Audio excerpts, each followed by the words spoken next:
Welcome to our channel. Today we how to fix Redshift login issues, cluster and access errors step by step clearly. To begin troubleshooting Redshift login issues, check your cluster status in the AWS Management Console. Ensure your cluster is in the available state. If your cluster is not available, you may need to wait for it to complete its initialization or repair. Next, verify the endpoint you are using to connect to the cluster.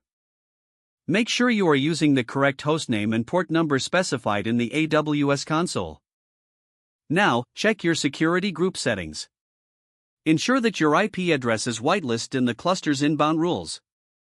If you are accessing Redshift from a different network, you may need to update these rules.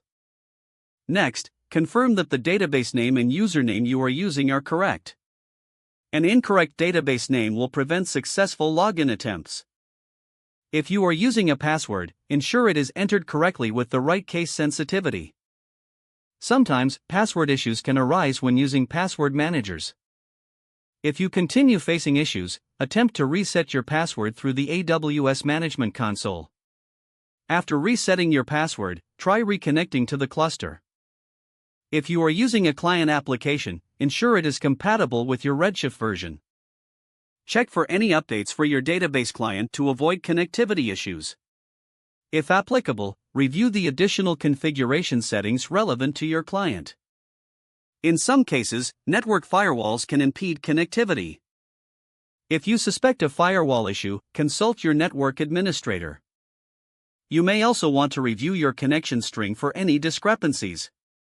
Sometimes, a simple configuration issue could be the cause of your login problems. If you are still facing issues, check if there are any service disruptions or outages affecting AWS Redshift. Visit the AWS Service Health dashboard for any ongoing incidents. Lastly, if you have exhausted these steps and still cannot log in, consider reaching out to AWS support for. If the page does not load, refresh the browser or try again in a private or incognito window. Make sure you are using the correct email address, then retype it carefully to avoid small typos. If your password is not accepted, use the reset option and create a new strong password you can remember. Check your spam folder for verification or security emails, then complete any requested confirmation steps. Don't forget to like this video and subscribe to our channel for more step-by-step tech guides.